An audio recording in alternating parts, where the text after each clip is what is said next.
Yes, there's a reason that this video is coming out when it is, mainly due to the fact that there is a little known movie coming out at the same time called Cocaine Bear. This movie is directed by actress and, well, now director Elizabeth Banks on the story of a bear that ingests 70 pounds of cocaine and then decides to go on a massive rampage. And whilst the premise for this movie sounds absolutely incredible, this is actually based on a real story, and instead of talking about the movie today, we're going to talk about the real story. So, what happened that one time a bear ingested absolutely tons of cocaine and then went on a rampage? Well, let's find out today. Hello! Welcome to Brainspill, the laziest show on the internet. My name is Tank, and yes, today we are talking about Cocaine Bear, the real story. Our story doesn't start with a coke-fueled bear, but instead with a man called Andrew Carter Thornton. He started out life going to University of Kentucky before dropping out and going to the US Army and became a paratrooper for the 82nd Airborne Division, even earning himself a Purple Heart Medal for his service in the 1965 invasion of the Dominican Republic.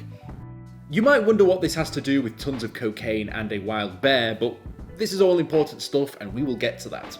He would later leave the army and then become a police officer at the Lexington-Fayette Urban County Police Department in 1968, specifically the Lexington Police Department's Narcotics Squad in the early 1970s.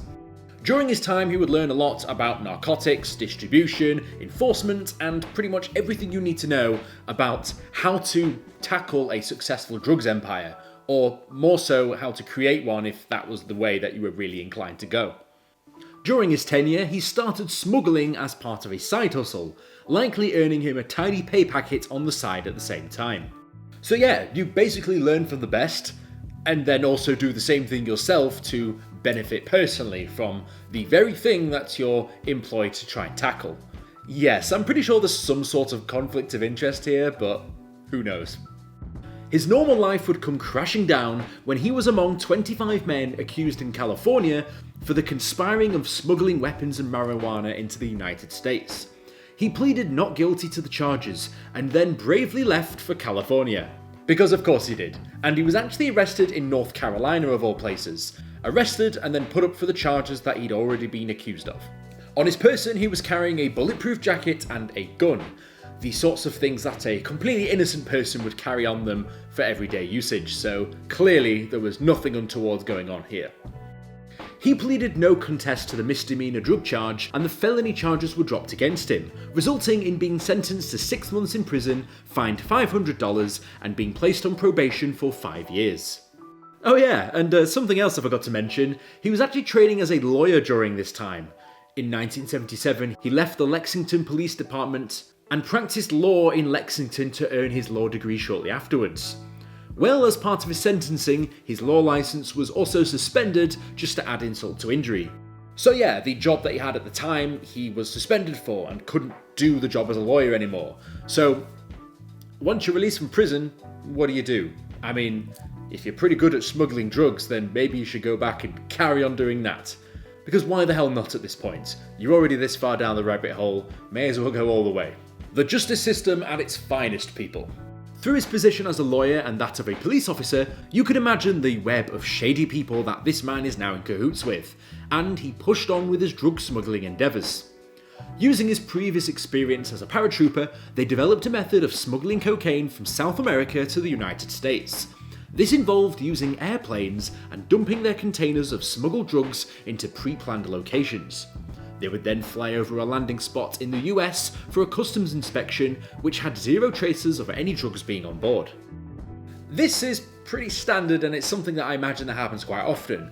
Something that I did find surprising, however, is that actually bailing from the plane with the drugs was actually also a fairly common occurrence. Both the smugglers and the pilots would effectively jump out with the drugs and just let the plane crash, mainly due to the fact that if they were caught and lost the drugs, they would be losing out on millions of dollars worth of revenue, and that little plane they were flying is peanuts in comparison to the value of those drugs, so that's one thing to consider.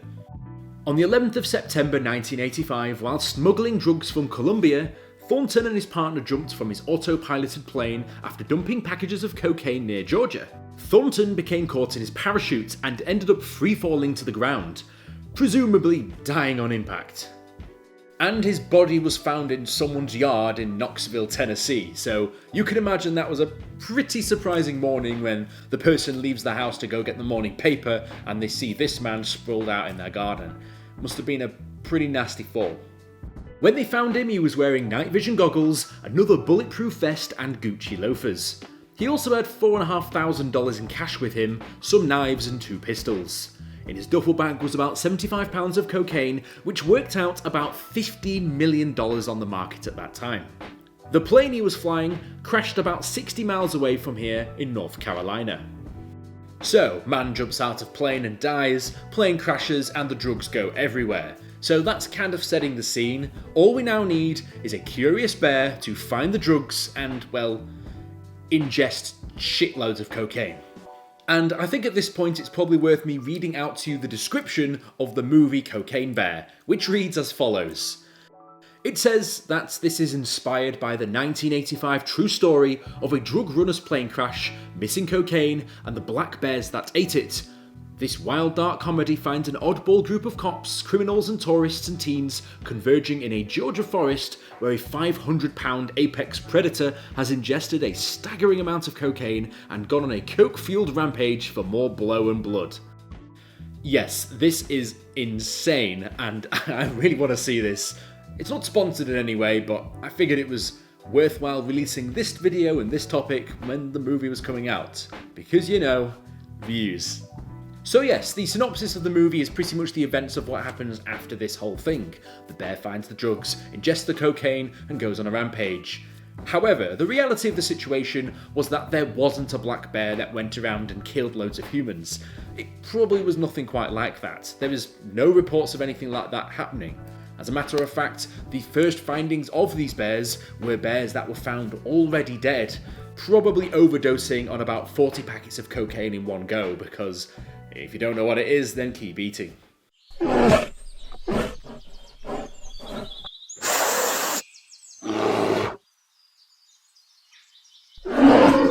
The actual truth to what happened is that 3 months after the crash, a black bear was found dead in the Chattahoochee National Forest. It was found to have overdosed on cocaine, most likely dropped by Thornton from his flight. They also found about 40 open plastic containers which all had traces of cocaine in them, suggesting that this was what killed the bear. The Georgia Bureau of Investigations hired a retired medical examiner who commented on the following when performing the necropsy on the bear. Its stomach was literally packed to the brim with cocaine. There isn't a mammal on the planet that could survive that. Cerebral hemorrhaging, respiratory failure, hypothermia, renal failure, heart failure, stroke, you name it, that bear had it. So, whilst everything is seemingly true from how the drugs got into the forest to the fact that a bear actually ate loads of it, the whole fact of a bear going on a killer rampage is probably not quite true. There's certainly no reports of humans being attacked and killed by a coked-up bear. That's probably a bit of dramatization for the movie, but I think most people expected that. Basically, a bear found loads of cocaine, had the zoomies for a while, and then its heart stopped out. So, that's the real story, folks. So, you might be wondering where the real bear is now, because, well, they found a bear that had overdosed on cocaine. The body of the bear itself was in a very good state despite the traumatic end that it must have suffered. So they decided, of course, to have it taxidermied, and then it was stuffed and gifted to the Chattahoochee River National Recreation Area, where it was displayed in the visitor centre behind a plaque, without mention of its £70 blow. The bear is now actually at a place called the Kentucky Fun Mall, just in case you're ever up in that place. And the reason they have it is because of investigation which discovered that this was the same bear that they found who'd ingested all that cocaine. So, the movie, as you might imagine, is pushing reality quite a bit, but I'd say 90% of everything in here apparently is true. I've not seen the movie, so I couldn't tell you for sure, but just the whole story of how we got to this point should be pretty bang on. So, the movie itself is probably pushing reality quite far, but nevertheless, it's hopefully going to be an interesting movie, and, well, I'm just glad that a cocaine-fueled bear is not chasing someone in the forest, because there ain't no surviving that. If you guys like that video, here's another one just like it. I'll see you guys in the next video. Fantastic.